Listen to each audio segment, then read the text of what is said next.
Manipuri Wari Pambi Senelna tabiriba pumnamakpu amuhana taramna okjari ngasisu mayamge ngaihak pothananabagidamak anauba horror story amakak puduna lakjari. Horror story sigi maming Waithau Singh.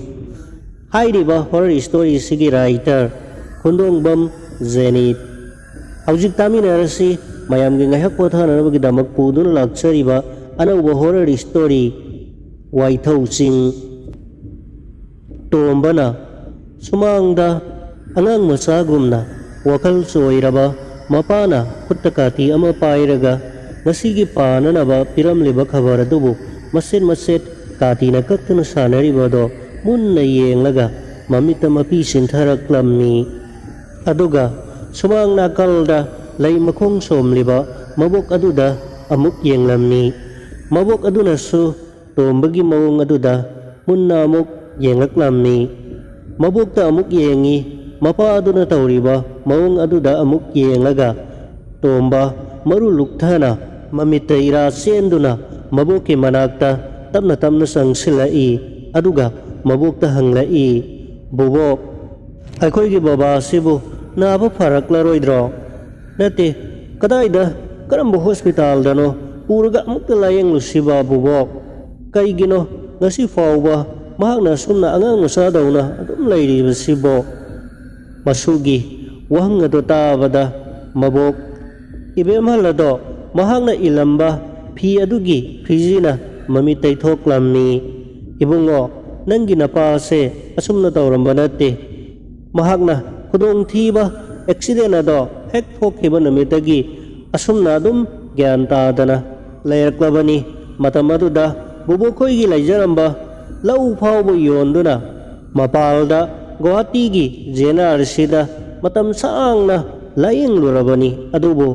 phaba kaubada maraitre ngasi asumna mirol tadrabasu napase hingba magti hinglidana mase aikoigi laibak haibaduni hairaduna mabok ado illiba phijiduna amuksu mapitay thoi. Tombana matomta khalli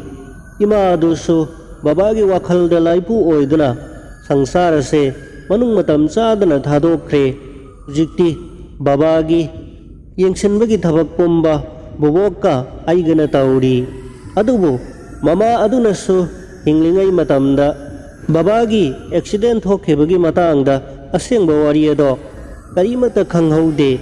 Babagi accident thokhebagi maramda matau karamna thokhebagi babagi yeknaba kana laikhi natraga masa matomta khudong thibado thokhibra haibana singba wari amatasu kananasu khangde.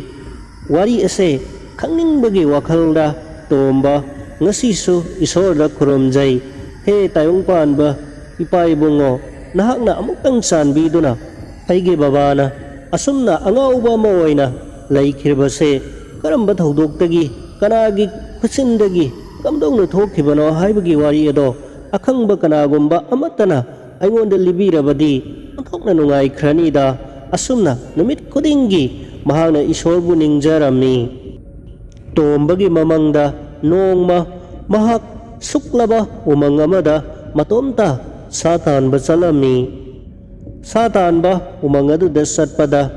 kadomdagino khanghaudana akan ba nonglay nung sit ama sisilaklammi. Tomba maikai khangdana kadomda salibano khangdana lambi lamang na duna maikai khangdana singnung adugi umang aduda pangchatta salammi. Mamay thangda umang aduda numita kre mahak tayong panba mapubu kauduna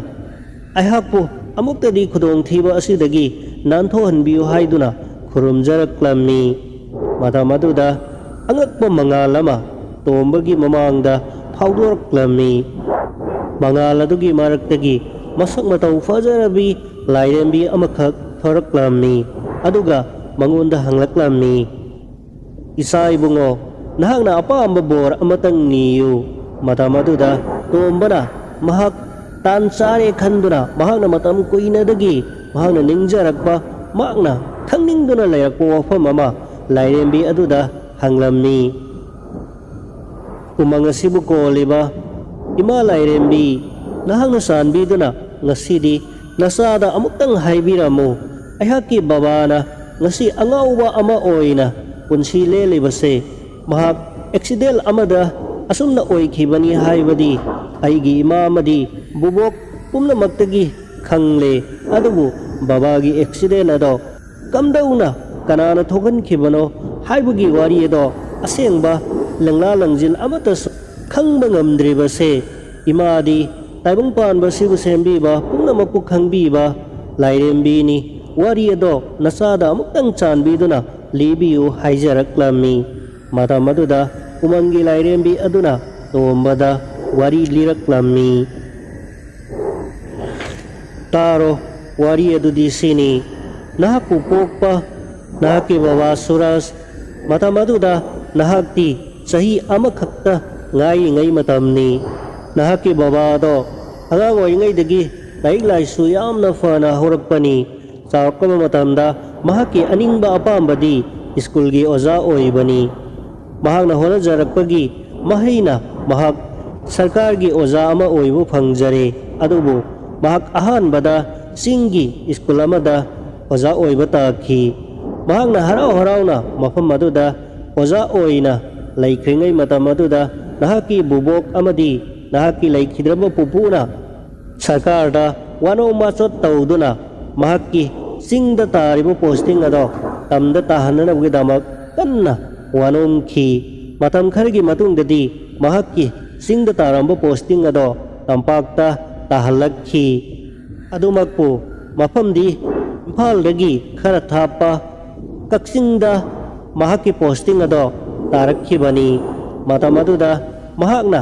aihakti singda oirabasu tamda oirabasu sarkarna thamu mafam aduda angangsingbu mahi masing sapchana tambigani haiduna thawai yauna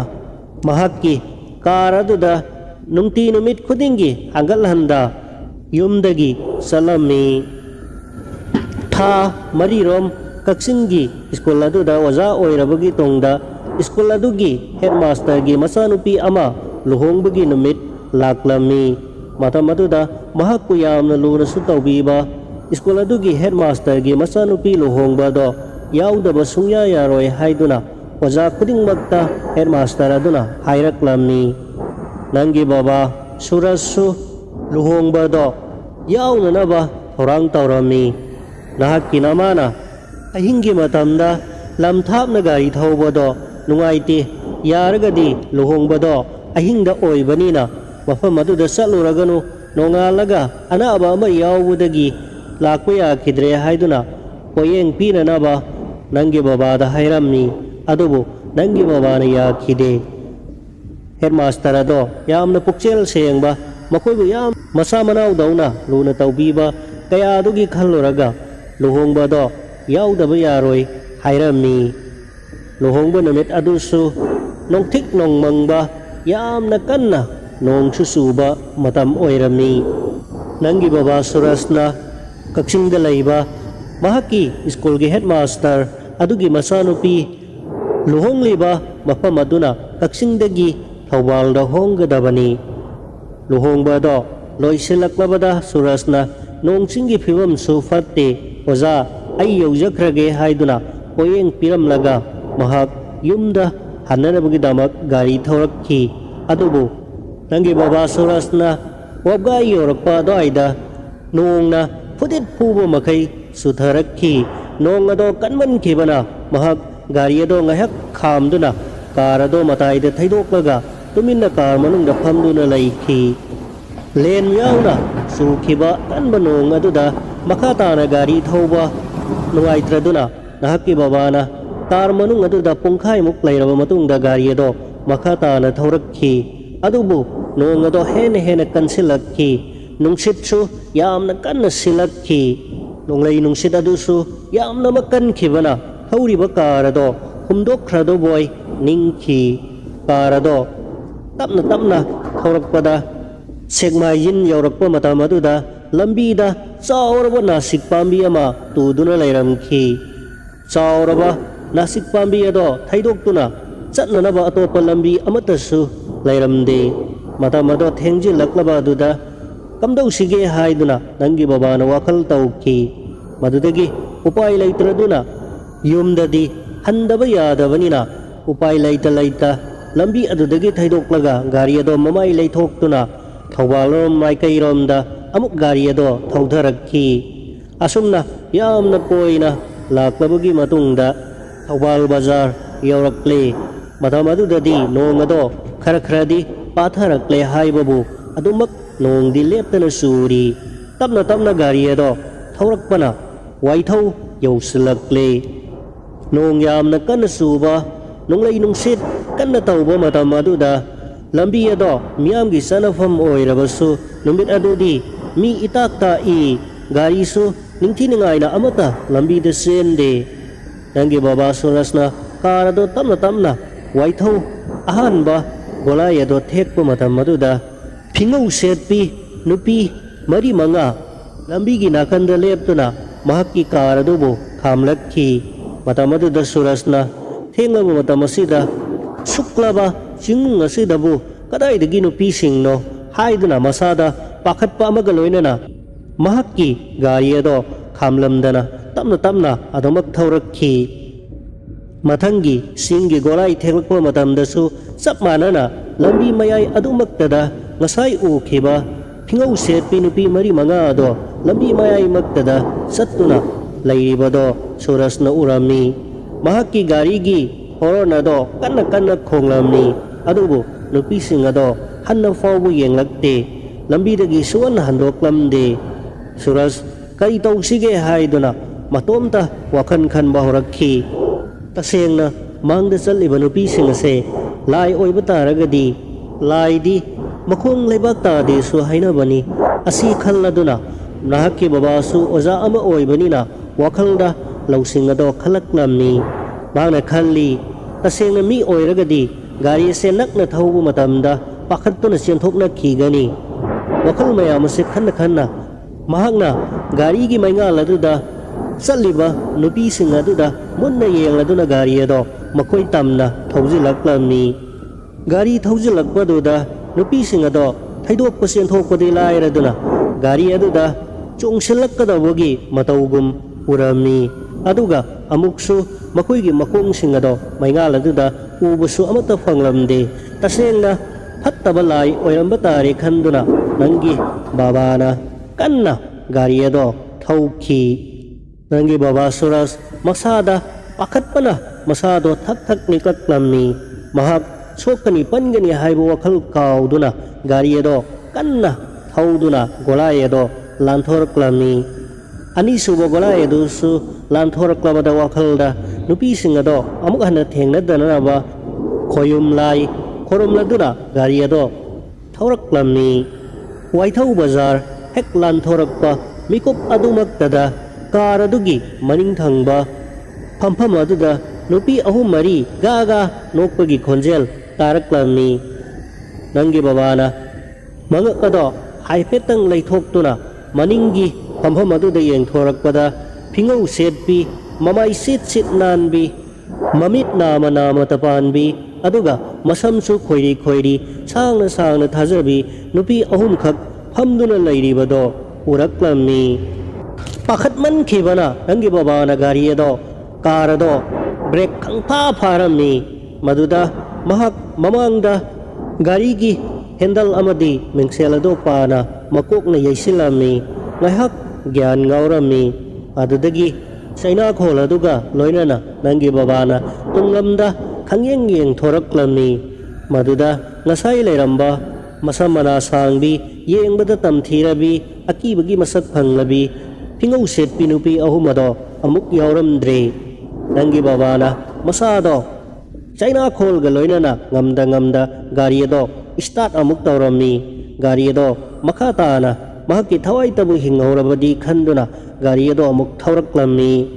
waithau golai asitabu lanthok haurabadi khanduna nangi babana gari ado yamna kanna amuk makhatana thaubu hauraklamni ani suba ahum suba golai mathang singlambi ado theklaba matungda usoi pokpi yoramdai aroiba golai ado thekkadaba khachikta ngairakaba matam aduda tunglamdagi mahakki lengjumda khut amana pairakhi kanano haiduna pakhatpaga loinana tunglomda hangyeng yeng thoklubada nupi amakhak mamayado masamna loina kupsiladuna anguba phijon selaga hamlaga mangonda noksilaklamni handakti nahaki babado pakhatpa henman khiduna mahakna pairiba gari gi steering handle lado khanglai leisin khiramni jinglamda parado khangthau thaujin khiduna jingaduda yamna akanba sapu amaga loinana thomjilamni matamaduda nahaki baba yamna sathina soklamni mar oina mahaki makokta yamna kanna sokhibana mahak khudakta gyan mangki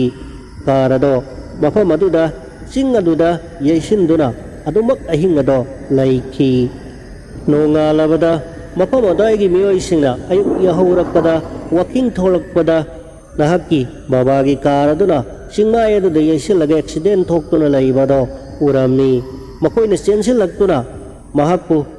gari manungdagi lauthaduna mahak sibamakti sidri haiduna hospital da pukhatuna tapna tapna nahaki imungi miyoising laktuna mahakpu layengduna ngasigi phibam ase yawrakhibani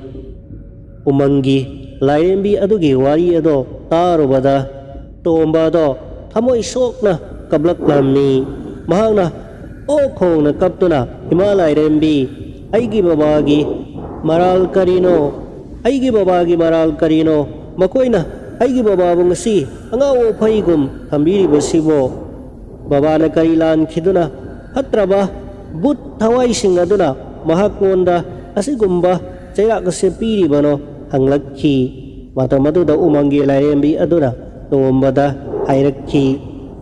nahaki babagi maral amata laite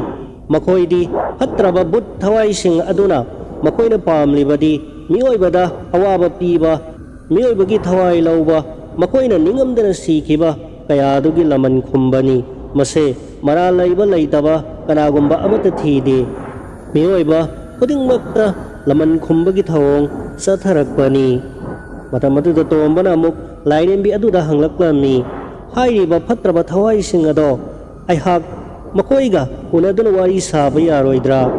umangi lairembe aduna yagani makoi matau karamna laikhidabano haibado nahak soidana khangba ngamgani aduga tawbutadi nahak makoina hatkhidana makoina thawai laukhidana yamna section ba amadi thauna phabatai natrabadi nahakusu makoigi marakta soidana tilhankhini asuk sanglaba sahi 15 rom suraba matamase hairibi phatraba thawaising aduna ngasisu waithau golaida tamnarai oiduna makoina achat awok singda kihanduna gari accident kaya thoganduna miyoibagi thawai tattana lauri makoigi atamado mukti phangjananaba lambi ama yathidri fawba makoi adumak mi singbu awaba piba mihat mipun kaya leptana sathakhigani wado tabada umang lairembida tombana khudak kunna makhut lonaraduna haijarai nahakti taibangi mapuni pumna makpu khangbibani umangi lairembi ibema aihak ngamdana sikhiba nupi sing adugi thawai sing ado makoigi aran khumbam hangjaduna asengba isorgi laifamda sargalokta tilhankhiba pami aingonda thauna pibiyu lambi adu takpiyu neima matamaduda umangi lairembi aduna hairakhi patraba thawai sing aduna nangonda sangba ngamdanabagi damakta imawa hairagi taro nangna pokpa matamda ahanba oina nahakku yomkhiba namagi phanek machet ado ngasisu adumak yamna seksena nahakki upuda nahakki bubokna thambiribani hairiba nangi ahanba yomkhiba ningthagi namagi phanek machet ado machet ama lauro aduga pungalairu-dagi maital machet ama lauro aduga thangja taretta utangwa hairiba wa asida thangpham amamam haktuna barton tawgadabani hairiba utangwa do taret suba thangja namitta yangadabani madugi wa adugi machet ama hairiba polam ahum ase nahakna phajana namagi phanek ꯅꯤꯡꯊꯥ ꯑꯣꯏꯈꯤꯕ ꯐꯅꯦꯛ ꯑꯗꯨꯒꯤ ꯃꯆꯦꯠ ꯑꯗꯨꯗ ꯆꯦꯠꯅ ꯌꯣꯝꯁꯤꯜꯂꯒ ꯅꯁꯥꯗ ꯍꯦꯛ ꯊꯥꯒꯣꯟꯅꯔꯤꯕ ꯃꯈꯩ ꯐꯠꯇ꯭ꯔꯕꯤ ꯊꯋꯥꯏꯁꯤꯡ ꯑꯗꯨꯅ ꯕꯨꯠ ꯄ꯭ꯔꯦꯠꯁꯤꯡ ꯀꯅꯥꯃꯠꯇꯅ ꯅꯉꯣꯟꯗ ꯀꯔꯤꯁꯨ ꯇꯧꯕ ꯉꯝꯂꯣꯏ ꯑꯁꯤ ꯍꯥꯏꯔꯝꯂꯒ ꯂꯥꯏꯔꯦꯝꯕꯤ ꯑꯗꯣ ꯃꯥꯡꯈꯤꯔꯝꯃꯤ꯫ ꯃꯇꯝ ꯑꯗꯨꯗ ꯏꯃꯥ ꯏꯃꯥ ꯂꯥꯏꯔꯦꯝꯕꯤ ꯍꯥꯏꯗꯨꯅ ꯀꯟꯅ ꯇꯣꯝꯕꯅ ꯂꯥꯎꯔꯛꯄ ꯃꯇꯝ ꯑꯗꯨꯗ ꯃꯍꯥꯛ ꯃꯤꯀꯞ ꯈꯪꯊꯣꯛ ꯊꯣꯔꯛꯂꯝꯃꯤ꯫ ꯇꯣꯝꯕꯅ ꯃꯕꯣꯛꯇ ꯍꯪꯂꯛꯂꯝꯃꯤ, ꯕꯣꯕꯣꯛ, ꯑꯩ ꯄꯣꯛꯄ ꯃꯇꯝꯗ ꯑꯩ ꯄꯣꯛꯄꯗ ꯌꯣꯝꯕ ꯅꯤꯡꯊꯥꯒꯤ ꯃꯆꯦꯠ ꯍꯧꯖꯤꯛꯁꯨ ꯎꯄꯨ ꯃꯅꯨꯡꯗ ꯂꯩꯔꯤ ꯍꯥꯏꯕꯁꯤꯕꯨ ꯆꯨꯝꯕ꯭ꯔꯣ? ꯃꯕꯣꯛꯅ ꯀꯔꯤꯒꯤꯅꯣ ꯏꯕꯨꯡꯉꯣ? ꯑꯗꯨꯒꯤ ꯅꯤꯡꯊꯥ ꯃꯆꯦꯠꯇꯨ ꯖꯟꯇ꯭ꯔꯗ ꯍꯥꯞꯂꯕꯗꯤ ꯂꯥꯏꯇꯤꯟ ꯆꯪꯗꯦ ꯍꯥꯏꯕ ꯆꯨꯝꯕ꯭ꯔꯣ ꯕꯣꯕꯣꯛ? ꯑꯣ ꯆꯨꯝꯃꯤ ꯆꯨꯝꯃꯤ, ꯅꯪꯒꯤꯁꯨ ꯖꯟꯇ꯭ꯔ ꯁꯤꯕꯗ ꯍꯥꯞꯂꯤꯕꯗꯨꯗꯤ ꯀꯩꯗꯧꯔꯒꯦ? ꯀꯩꯁꯨ ꯇꯧꯗꯦꯗ ꯕꯣꯕꯣꯛ, ꯆꯨꯝꯅ ꯑꯗꯨꯝ ꯍꯪꯕꯒꯤ ꯋꯥꯅꯤ꯫ ꯇꯣꯝꯕꯅ ꯃꯃꯪꯗ ꯎꯃꯪꯒꯤ ꯂꯥꯏꯔꯦꯝꯕꯤ ꯑꯗꯨꯅ ꯍꯥꯏꯔꯝꯕ ꯋꯥꯁꯤꯡ ꯑꯗꯣ ꯇꯁꯦꯡꯅꯃꯛ ꯃꯍꯥꯛ ꯑꯆꯨꯝꯕ꯭ꯔꯥ ꯍꯥꯏꯅ ꯈꯪꯅꯤꯡꯂꯛꯂꯝꯃꯤ꯫ ꯕꯣꯕꯣꯛ, ꯀꯩꯅꯣꯝꯇꯒ ꯍꯪꯒꯦꯅꯦ, ꯑꯗꯨꯕꯨꯔꯣ ꯕꯣꯕꯣꯛ, ꯐꯨꯡꯒꯥ ꯂꯥꯏꯔꯨꯗꯒꯤ ꯂꯧꯕ ꯃꯩꯇꯥꯜ ꯍꯥꯃꯨꯛꯁꯦ ꯂꯥꯏꯇꯤꯟ ꯆꯪꯕ ꯉꯝꯗꯦ ꯍꯥꯏꯕꯁꯤꯕꯨ ꯆꯨꯝꯕ꯭ꯔꯣ? ꯆꯨꯝꯃꯤ ꯆꯨꯝꯃꯤꯅꯦ, ꯀꯔꯤꯒꯤꯅꯣ ꯅꯪꯅ ꯑꯗꯨꯛ ꯀꯨꯞꯅ ꯍꯪꯂꯤꯕꯗꯨꯕꯣ? ꯅꯪꯕꯨ ꯃꯥꯏꯕ ꯁꯥꯔꯒꯦ ꯍꯥꯏꯔꯤꯕ꯭ꯔꯣ? ꯇꯣꯝꯕꯗꯣ ꯃꯕꯣꯛꯅ ꯑꯗꯨꯝꯅ ꯍꯥꯏꯔꯛꯄꯗꯨꯗ ꯅꯠꯇꯦ ꯅꯠꯇꯦ ꯕꯣꯕꯣꯛ, ꯆꯨꯝꯅ ꯑꯗꯨꯝ ꯈꯪꯅꯤꯡꯗꯨꯅ ꯇꯧꯕꯅꯤ ꯍꯥꯏꯅ ꯈꯨꯝꯂꯝꯃꯤ꯫ ꯑꯗꯨꯕꯨ ꯇꯣꯝꯕꯒꯤ ꯊꯃꯣꯏꯗꯗꯤ ꯃꯍꯥꯛꯀꯤ ꯃꯃꯪꯗ ꯎꯃꯪ ꯂꯥꯏꯔꯦꯝꯕꯤ ꯑꯗꯨꯅ ꯍꯥꯏꯔꯝꯕ ꯋꯥꯗꯣ ꯍꯦꯟꯅ ꯆꯤꯡꯅꯕ ꯑꯃꯗꯤ ꯈꯪꯅꯤꯡꯕ ꯄꯣꯛꯂꯛꯂꯝꯃꯤ꯫ ꯅꯨꯃꯤꯠ ꯅꯤꯅꯤ ꯍꯨꯝꯅꯤ ꯂꯩꯔꯒ ꯇꯣꯝꯕꯅ ꯑꯃꯨꯛ ꯃꯕꯣꯛꯇ ꯍꯪꯂꯝꯃꯤ, ꯕꯣꯕꯣꯛ, ꯊꯥꯡꯖ 7ꯇ ꯎꯇꯪ ꯋꯥꯗꯣ ꯕꯥꯔꯇꯣꯟ ꯇꯧꯔꯒ ꯂꯧꯕꯗꯣ ꯃꯗꯣ ꯂꯥꯏꯇꯤꯟ ꯆꯪꯕ ꯉꯝꯗꯦ ꯍꯥꯏꯕꯁꯤꯕꯨ ꯆꯨꯝꯕꯖꯥꯠꯂ ꯕꯣꯕꯣꯛ? ꯍꯣꯏꯅꯦ ꯍꯣꯏꯅꯦ ꯆꯨꯝꯃꯤꯅꯦ, ꯍꯟꯗꯛꯇꯤ ꯑꯩꯒꯤ ꯏꯁꯨꯁꯤ ꯂꯥꯏꯇꯤꯟꯒꯤ ꯃꯔꯝꯗ ꯌꯥꯝꯅ ꯀꯨꯞꯅ ꯍꯪꯈ꯭ꯔꯦꯗ꯫ ꯅꯠꯇꯦ, ꯅꯪꯕꯨ ꯀꯩꯗꯧꯕ ꯌꯥꯎꯔꯒꯦ? ꯃꯥꯏꯕ ꯁꯥꯕ ꯇꯝꯂꯒꯦ ꯍꯥꯏꯔꯤꯕ꯭ꯔꯥ? ꯀꯔꯤ ꯇꯧꯔꯒꯦ ꯍꯥꯏꯔꯤꯕꯅꯣꯕ ꯅꯪꯅ ꯑꯗꯨꯕꯨ ꯀꯨꯞꯅ ꯍꯪꯂꯤꯗꯨꯕꯣ? ꯀꯩꯁꯨ ꯇꯧꯗꯦꯗ ꯕꯣꯕꯣꯛ, ꯑꯗꯨꯝ ꯈꯪꯅꯤꯡꯗꯨꯅ ꯇꯧꯕꯅꯤ꯫ ꯑꯁꯨꯝꯅ ꯇꯣꯝꯕꯅ ꯋꯥꯗꯣ ꯂꯩꯊꯣꯛꯈꯤ꯫ ꯃꯁꯨꯒꯤ ꯃꯑꯣꯡ ꯃꯇꯧ ꯑꯗꯨꯗ ꯃꯕꯣꯛ ꯏꯕꯦꯝꯍꯜ ꯌꯥꯝꯅ ꯆꯤꯡꯅꯔꯛꯂꯝꯃꯤ꯫ ꯅꯣꯡꯃ ꯃꯁꯨ ꯅꯨꯄꯥꯕꯨ ꯃꯍꯥꯛꯀꯤ ꯃꯅꯥꯛꯇ ꯀꯧꯁꯤꯟꯗꯨꯅ ꯍꯥꯏꯔꯝꯃꯤ, ꯏꯕꯨꯡꯉꯣ, ꯅꯍꯥꯛ ꯅꯠꯇꯅ ꯑꯩꯈꯣꯏꯒꯤꯗꯤ ꯀꯅꯥꯁꯨ ꯂꯩꯇ꯭ꯔꯕꯅꯤ꯫ ꯅꯍꯥꯛꯅ ꯁꯥꯒꯩ ꯑꯁꯦ ꯂꯦꯞꯍꯧꯒꯗꯧꯔꯤꯕꯅꯤ꯫ ꯑꯗꯨꯅꯅꯦ ꯏꯕꯨꯡꯉꯣ, ꯅꯪ BA ꯂꯣꯏꯗ꯭ꯔꯤꯕ ꯐꯥꯎꯕ ꯂꯥꯡꯐꯥꯡ ꯀꯔꯤꯒꯨꯝꯕ ꯑꯃꯠꯇ ꯇꯧꯕ ꯌꯥꯔꯣꯏ, ꯆꯠꯊꯣꯛ ꯈꯣꯠꯇꯣꯛꯄꯁꯨ ꯌꯥꯔꯣꯏ꯫ ꯃꯤꯔꯣꯟ ꯇꯥꯗ꯭ꯔꯕ, ꯃꯤꯃꯥꯟꯅꯗ꯭ꯔꯕ ꯅꯪꯒꯤ ꯕꯕꯥꯁꯦ ꯅꯪ ꯈꯪꯉꯦꯗꯅ, ꯃꯍꯥꯛꯀꯤꯗꯃꯛꯇ ꯑꯩꯈꯣꯏ ꯑꯅꯤ ꯅꯠꯇꯅ ꯀꯅꯥꯕꯨ ꯂꯩꯔꯤꯕꯒꯦ? ꯅꯪ ꯕꯣꯕꯣꯛꯅ ꯍꯥꯏꯕꯁꯦ ꯏꯟꯗ꯭ꯔꯕ, ꯀꯔꯤꯒꯨꯝꯕ ꯐꯠꯇ ꯅꯨꯡꯗ ꯊꯣꯛꯂꯕ, ꯕꯣꯕꯣꯛꯇꯅꯦ ꯅꯨꯡꯉꯥꯏꯇꯕ ꯄꯥꯎ ꯑꯃ ꯍꯦꯛ ꯇꯥꯕ ꯃꯤꯀꯨꯞꯇꯅꯦ ꯕꯣꯕꯣꯛꯇꯤ ꯅꯪꯒꯤ ꯕꯕꯥꯒ ꯂꯣꯏꯅꯅꯅꯦ ꯎ ꯊꯛꯂꯒ ꯁꯤꯗꯣꯛꯈꯤꯗꯧꯕꯅꯤ꯫ ꯑꯁꯨꯝꯅ ꯃꯕꯣꯛ ꯏꯕꯦꯝꯍꯜꯅ ꯃꯁꯨꯅꯨꯄꯥ ꯇꯣꯝꯕꯒꯤ ꯃꯐꯝꯗ ꯑꯀꯟꯕ ꯋꯥꯐꯝ ꯊꯝꯂꯛꯂꯝꯃꯤ꯫ ꯇꯣꯝꯕꯁꯨ ꯃꯄꯥꯒꯤ ꯁꯦꯕꯥꯗ ꯈꯣꯡꯊꯥꯡ ꯑꯃ ꯐꯥꯎꯕ ꯅꯤꯡꯇꯝꯅ ꯊꯥꯡꯗꯣꯛꯆꯕ ꯉꯝꯗ꯭ꯔꯕ ꯃꯕꯣꯛꯀꯤ ꯅꯤꯡꯕ ꯑꯗꯨꯇꯪꯗꯤ ꯊꯨꯡꯍꯜꯂꯒꯦ ꯈꯜꯂꯛꯂꯝꯃꯤ꯫ ꯃꯍꯥꯛ ꯂꯥꯏꯔꯤꯛ ꯀꯟꯅ ꯇꯝꯂꯝꯃꯤ꯫ ꯃꯕꯣꯛ ꯈꯛꯇꯅ ꯃꯄꯥꯒꯤ ꯁꯦꯕꯥ ꯇꯧꯕꯗꯣ ꯅꯤꯡꯕ ꯊꯨꯡꯂꯣꯏ ꯈꯪꯕꯗꯒꯤ ꯃꯍꯥꯛꯁꯨ ꯑꯌꯥꯝꯕ ꯃꯇꯝꯗ ꯌꯨꯝꯗꯒꯤ ꯃꯄꯥꯜ ꯊꯣꯛꯇꯦ꯫ ꯃꯃꯥꯟꯅꯕꯁꯤꯡꯒ ꯄꯨꯟꯕ ꯇꯥꯔꯕꯁꯨ ꯃꯈꯣꯏꯒꯤ ꯌꯨꯝꯗ ꯑꯌꯥꯝꯕ ꯄꯨꯜꯂꯝꯃꯤ꯫ ꯑꯁꯨꯝꯅ ꯅꯣꯡꯃ ꯍꯧꯈꯤꯕꯅ ꯆꯍꯤ 4 ꯍꯧꯈ꯭ꯔꯦ꯫ ꯃꯍꯥꯛꯀꯤ BAꯒꯤ ꯑꯔꯣꯏꯕ ꯑꯦꯛꯖꯥꯝꯁꯨ ꯄꯤꯈ꯭ꯔꯦ꯫ ꯇꯣꯝꯕ ꯍꯧꯈꯤꯕ ꯃꯇꯝ ꯑꯗꯨꯗ ꯎꯃꯪꯒꯤ ꯂꯥꯏꯔꯦꯝꯕꯤ ꯑꯗꯨꯅ ꯃꯉꯣꯟꯗ ꯍꯥꯏꯈꯤꯕ ꯋꯥꯔꯤ ꯂꯤꯈꯤꯕꯁꯤꯡ ꯑꯗꯨꯒꯤ ꯃꯇꯥꯡꯗ ꯅꯣꯡꯃꯇ ꯈꯟꯗꯕꯗꯤ ꯂꯩꯇꯦ꯫ ꯃꯍꯥꯛꯅ ꯇꯁꯦꯡꯅꯃꯛ ꯋꯥꯏꯊꯧ ꯆꯤꯡꯗ ꯆꯠꯇꯨꯅ ꯋꯥꯏꯊꯧ ꯒꯣꯂꯥꯏꯗ ꯂꯩꯔꯤꯕ ꯅꯨꯃꯤꯗꯥꯡꯒꯤ ꯃꯇꯝꯗ ꯐꯠꯇ꯭ꯔꯕ ꯊꯋꯥꯏ ꯑꯣꯏꯅ ꯊꯣꯛꯏ ꯍꯥꯏꯅꯔꯤꯕ ꯕꯨꯠꯁꯤꯡ ꯑꯗꯨꯒꯤ ꯃꯔꯝꯗ ꯀꯨꯞꯅ ꯈꯪꯅꯤꯡꯕꯒꯤ ꯋꯥꯈꯜ ꯑꯗꯨꯗꯤ ꯅꯣꯡꯃꯒꯤ ꯍꯦꯟꯒꯠꯂꯛꯂꯝꯃꯤ꯫ ꯅꯣꯡꯃ ꯇꯣꯝꯕꯅ TV ꯄꯥꯎ ꯌꯦꯡꯕ ꯃꯇꯝꯗ ꯋꯥꯏꯊꯧ ꯒꯣꯂꯥꯏꯗ ꯑꯍꯤꯡ ꯑꯃꯗ ꯑꯦꯛꯁꯤꯗꯦꯟꯊꯣꯛꯇꯨꯅ ꯅꯨꯄꯥ ꯑꯃ ꯂꯩꯇ꯭ꯔꯦ ꯍꯥꯏꯕ ꯄꯥꯎ ꯑꯗꯣ TV ꯄꯥꯎ ꯑꯗꯨꯗꯒꯤ ꯇꯥꯕꯗ ꯃꯍꯥꯛ ꯍꯦꯟꯅ ꯈꯪꯅꯤꯡꯕ ꯍꯧꯔꯥꯡꯕ ꯍꯧꯈꯤꯕ ꯃꯇꯝ ꯀꯌꯥꯗꯒꯤ ꯃꯄꯥꯒꯤ ꯃꯔꯝꯗꯁꯨ ꯃꯍꯥꯛꯅ ꯈꯪꯅꯤꯡꯂꯛꯈꯤꯕ ꯑꯗꯨꯒ ꯃꯍꯥꯛꯀꯤ ꯃꯃꯪꯗ ꯎꯃꯪ ꯂꯥꯏꯔꯦꯝꯕꯤꯅ ꯂꯤꯔꯝꯕ ꯋꯥꯔꯤ ꯈꯨꯗꯤꯡꯃꯛ ꯑꯗꯨꯒꯤ ꯃꯇꯥꯡꯗ ꯀꯨꯞꯅ ꯍꯦꯟꯅ ꯈꯪꯅꯤꯡꯂꯛꯈꯤ꯫ ꯍꯧꯖꯤꯛꯇꯤ ꯃꯍꯥꯛ BAꯁꯨ ꯂꯣꯏꯔꯦ꯫ ꯑꯌꯥꯝꯕ ꯃꯇꯝ ꯑꯍꯥꯡꯕꯁꯨ ꯐꯪꯂꯦ꯫ ꯃꯍꯥꯛꯅ ꯃꯕꯣꯛꯇ ꯀꯔꯤꯃꯠꯇ ꯍꯥꯏꯗꯣꯛꯂꯝꯗꯅ ꯏꯝꯐꯥꯜꯗꯒꯤ ꯈꯔ ꯍꯥꯏꯊꯕꯗ ꯂꯩꯕ ꯃꯍꯥꯛꯀꯤ ꯈꯪꯅ ꯆꯥꯔꯕ ꯃꯃꯥꯟꯅꯕ ꯑꯃꯒꯤ ꯃꯇꯦꯡ ꯂꯧꯗꯨꯅ ꯎꯇꯪ ꯋꯥꯗꯣ ꯊꯥꯡꯖ 7ꯇ ꯊꯥꯡꯐꯝ ꯑꯃꯃꯝ ꯍꯛꯇꯨꯅ ꯕꯥꯔꯇꯣꯟ ꯇꯧꯔꯕ ꯃꯇꯨꯡꯗ ꯎꯇꯪ ꯋꯥꯒꯤ ꯃꯆꯦꯠ ꯑꯃ ꯂꯧꯔꯝꯃꯤ ꯑꯗꯨꯒ ꯅꯣꯡꯃ ꯃꯕꯣꯛꯅ ꯊꯕꯛ ꯆꯠꯊꯣꯛꯈꯤꯕ ꯇꯥꯟꯖꯥ ꯉꯥꯏꯗꯨꯅ ꯃꯍꯥꯛꯅ ꯎꯄꯨ ꯃꯅꯨꯡꯗꯒꯤ ꯀꯣꯏꯊꯤ ꯊꯤꯗꯨꯅ ꯃꯍꯥꯛꯀꯤ ꯄꯣꯛꯄ ꯃꯇꯝꯗ ꯌꯣꯝꯈꯤꯕ ꯅꯤꯡꯊꯥ ꯃꯆꯦꯠ ꯑꯗꯣ ꯀꯣꯏꯊꯤ ꯊꯤꯗꯨꯅ ꯂꯧꯊꯣꯛꯂꯝꯃꯤ ꯑꯗꯨꯒ ꯑꯩꯈꯣꯏ ꯂꯩꯀꯥꯏꯒꯤ ꯐꯨꯡꯒꯥ ꯂꯥꯏꯔꯨ ꯐꯖꯅ ꯂꯥꯠꯇꯨꯅ ꯊꯝꯂꯤꯕ ꯑꯍꯜꯁꯤꯡ ꯂꯩꯕ ꯏꯃꯨꯡ ꯑꯃꯗꯒꯤ ꯐꯨꯡꯒꯥ ꯃꯈꯣꯡꯗꯒꯤ ꯃꯩꯇꯥꯜ ꯆꯦꯠ ꯑꯃ ꯂꯧꯔꯨꯔꯒ ꯃꯍꯥꯛꯅ ꯅꯤꯡꯊꯥ ꯑꯗꯨꯗ ꯎꯇꯪ ꯋꯥ ꯑꯗꯨꯒ ꯃꯩꯇꯥꯜ ꯑꯗꯨꯒ ꯆꯦꯠꯅ ꯌꯣꯝꯁꯤꯜꯂꯝꯃꯤ ꯑꯍꯥꯡꯕ ꯖꯟꯇ꯭ꯔ ꯑꯃ ꯂꯩꯔꯨꯔꯒ ꯃꯗꯨꯁꯤꯡ ꯑꯗꯣ ꯖꯟꯇ꯭ꯔ ꯑꯗꯨꯒꯤ ꯃꯅꯨꯡꯗ ꯍꯥꯞꯆꯤꯜꯂꯒ ꯖꯟꯇ꯭ꯔ ꯑꯣꯏꯅ ꯃꯍꯥꯛꯅ ꯃꯁꯥꯗ ꯁꯤꯖꯤꯜꯂꯝꯃꯤ ꯇꯣꯝꯕ ꯃꯍꯥꯛꯀꯤ ꯕꯕꯥꯒꯤ ꯂꯩꯔꯤꯕ ꯐꯤꯕꯝ ꯑꯗꯣ ꯎꯔꯨꯔꯒ ꯃꯍꯥꯛꯀꯤ ꯃꯊꯧꯅꯥ ꯑꯗꯣ ꯍꯦꯟꯅ ꯍꯥꯞꯀꯠꯂꯛꯈꯤꯕꯅꯤ ꯃꯍꯥꯛꯅ ꯇꯁꯦꯡꯕ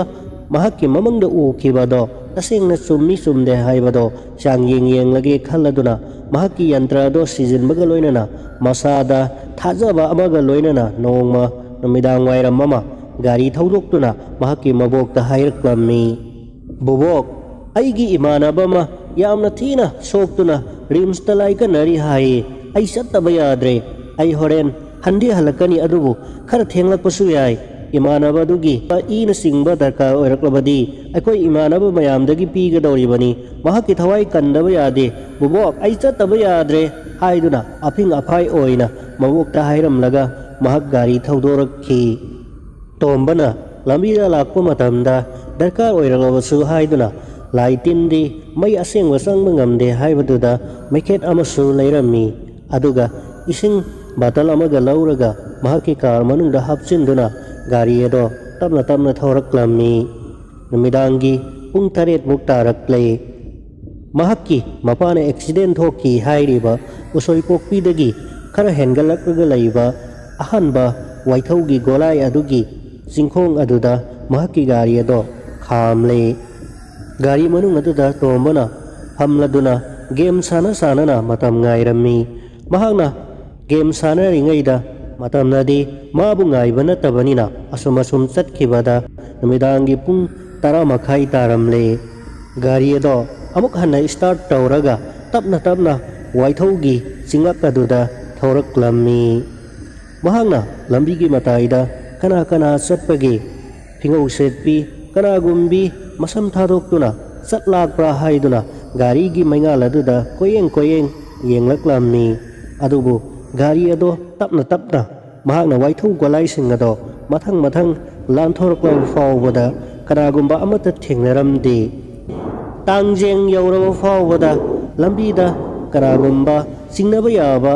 ꯂꯥꯏ ꯇꯤꯟ ꯕꯨꯠ ꯄ꯭ꯔꯦꯠ ꯊꯋꯥꯏꯅꯆꯤꯡꯕ ꯃꯥꯟꯕ ꯀꯔꯤꯒꯨꯝꯕ ꯄꯣꯠꯁꯛ ꯑꯃꯠꯇ ꯊꯦꯡꯅꯔꯛꯇꯕꯗꯒꯤ ꯇꯣꯝꯕꯅ ꯈꯜꯂꯛꯂꯝꯃꯤ ꯃꯍꯥꯛꯀꯤ ꯃꯃꯪꯗ ꯎꯃꯪꯒꯤ ꯂꯥꯏꯔꯦꯝꯕꯤꯅ ꯍꯥꯏꯈꯤꯕꯁꯤꯡ ꯑꯗꯣ ꯇꯁꯦꯡꯅ ꯃꯪꯅꯤ ꯃꯪ ꯍꯥꯏꯕꯗꯨꯅꯤ ꯃꯗꯣ ꯑꯆꯨꯝꯕ ꯅꯠꯇꯦ ꯍꯥꯏꯅ ꯃꯍꯥꯛꯅ ꯈꯜꯂꯛꯂꯝꯃꯤ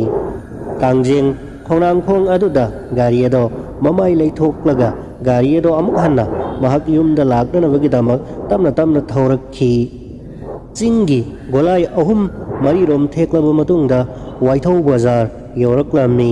ꯃꯇꯝ ꯑꯗꯨꯗ ꯅꯣꯡꯁꯨ ꯊꯤꯛꯂꯤ ꯆꯨꯕ ꯍꯧꯔꯛꯂꯝꯃꯤ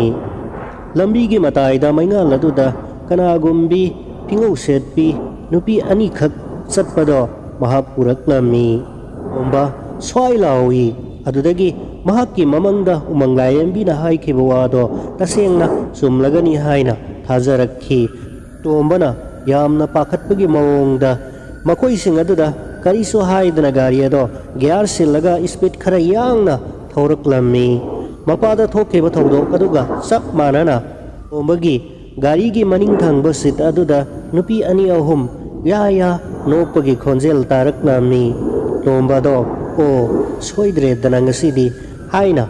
ꯈꯜꯂꯤ ꯈꯟꯅ ꯃꯍꯥꯛꯀꯤ ꯃꯃꯥꯡꯗ ꯊꯝꯂꯤꯕ ꯒꯥꯔꯤꯒꯤ ꯃꯤꯡꯁꯦꯜ ꯑꯗꯨꯗ ꯃꯈꯣꯏꯁꯤꯡ ꯑꯗꯨꯒꯤ ꯁꯛ ꯑꯗꯣ ꯌꯦꯡꯕ ꯍꯣꯠꯅꯔꯝꯃꯤ ꯑꯗꯨꯕꯨ ꯃꯃꯥꯏꯁꯤꯡ ꯑꯗꯣ ꯁꯝꯅ ꯂꯣꯏꯅ ꯈꯟꯖꯤꯟꯈꯤꯕꯅ ꯅꯨꯄꯤꯁꯤꯡ ꯑꯗꯨꯒꯤ ꯃꯁꯛ ꯑꯗꯣ ꯎꯕ ꯐꯪꯂꯝꯗꯦ ꯃꯇꯝ ꯑꯗꯨꯗ ꯅꯨꯄꯤ ꯑꯃꯅ ꯇꯣꯝꯕꯒꯤ ꯂꯦꯡꯕꯥꯟꯗ ꯄꯥꯏꯔꯛꯈꯤ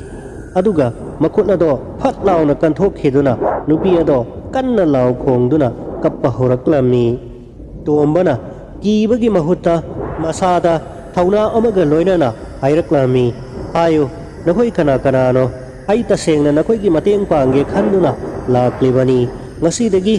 sahi kunmuki mamangda nakoina aigi ipabusu asigumba ahing amada khudong thiba thokhanduna ma khawjiksu sainaiduna leiribani adubo ai waraude nakoigi ningba thunghallage nakoigi pendaba karino apamba singado aingonda hayo ai nakoigi mateng pangge hairaklami madamaduda gari manungda leiribi tamthirabi hawaigi but singaduna yamna ngaklammi tombagi akiba leitaba thauna aduda makhoi pumnamak ngaklami soidana tombana makhoigi mateng pangba ngamgani haibado makhoi khanglaklammi aduga hairaklami nahak khwaidagi thauna phaba nupa amani aikhoina thajai nang aikhoigi soidana mateng pangbiba ngamgani haina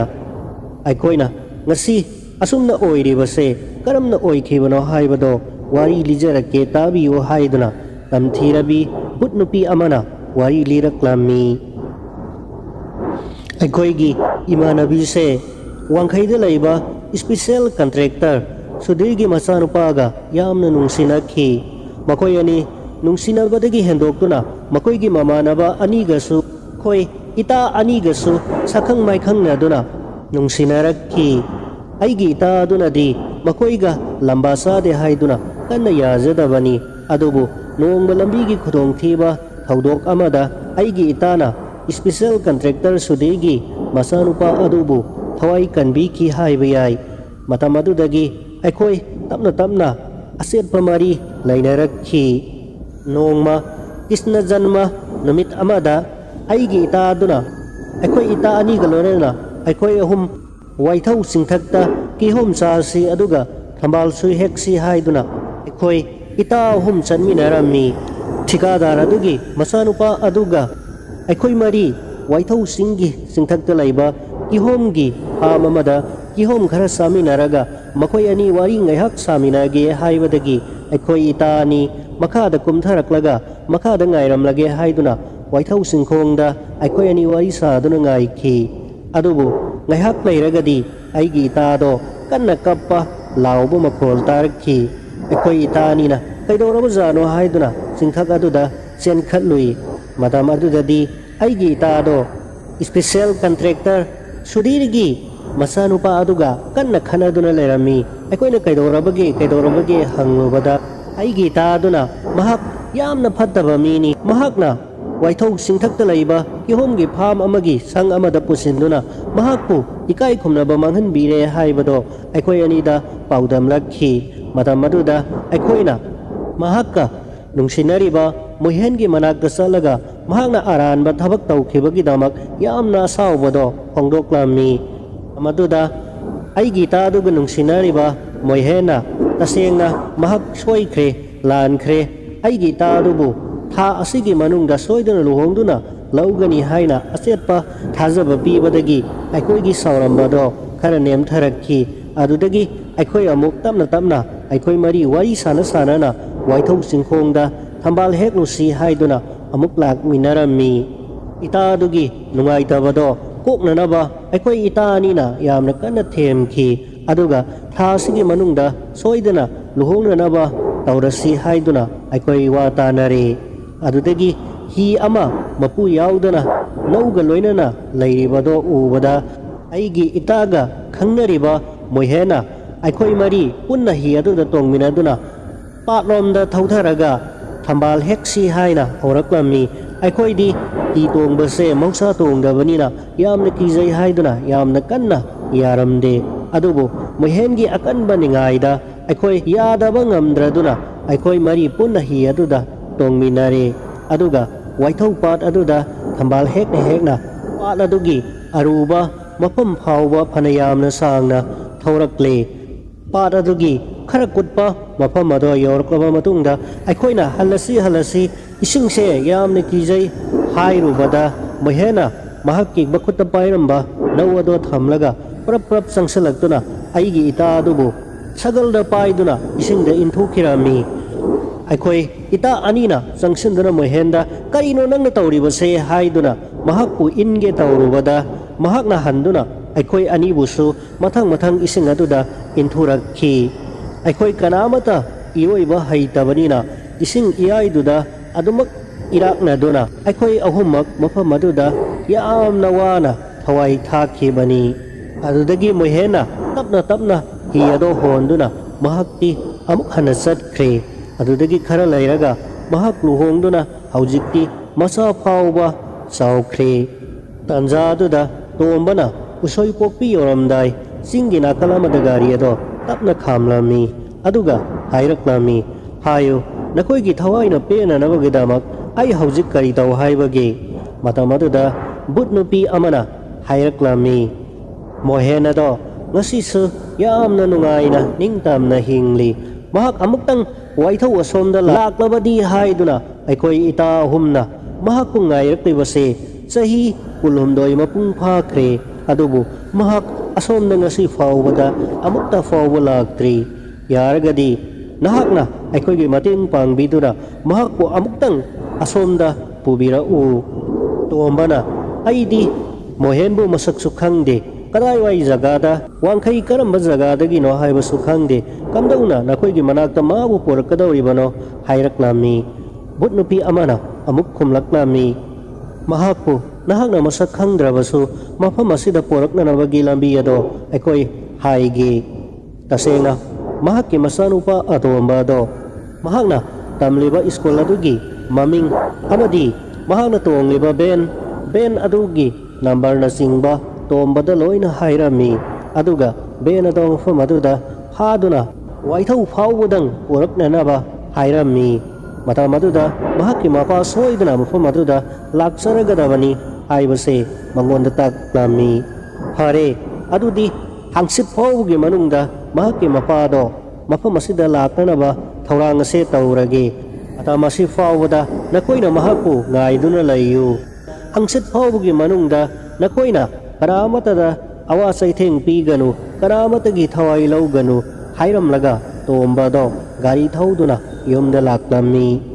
tombana mahakka yamna luna tinajaba marup amakhat lei marup aduga yamna kupna thabak asigi matangda kupna lalase kamdongna success oigadage haina watanarami mamai thangda tombana mahakki masakado makoi marang hapsinduna masakado lotle aduga dukandagi angangsingna sananaba 9mm pistol toigan nama laire aduga mahakki gari masa aduda tongduna school ben singi manungda bot nupi sing aduna pirakhiba gari gi number ado koithi thire gari ben number ado thengnarabada tombayam na haraurami makoi gi school gi suti matamda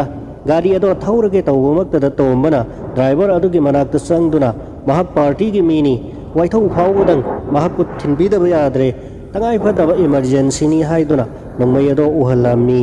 adudagi driver adu suki badagi angang sing aduga loinana waithau singthak phawba thilaklami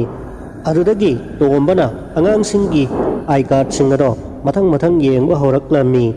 father name moihen hana thaba angang ado khandoklaga atai angang singado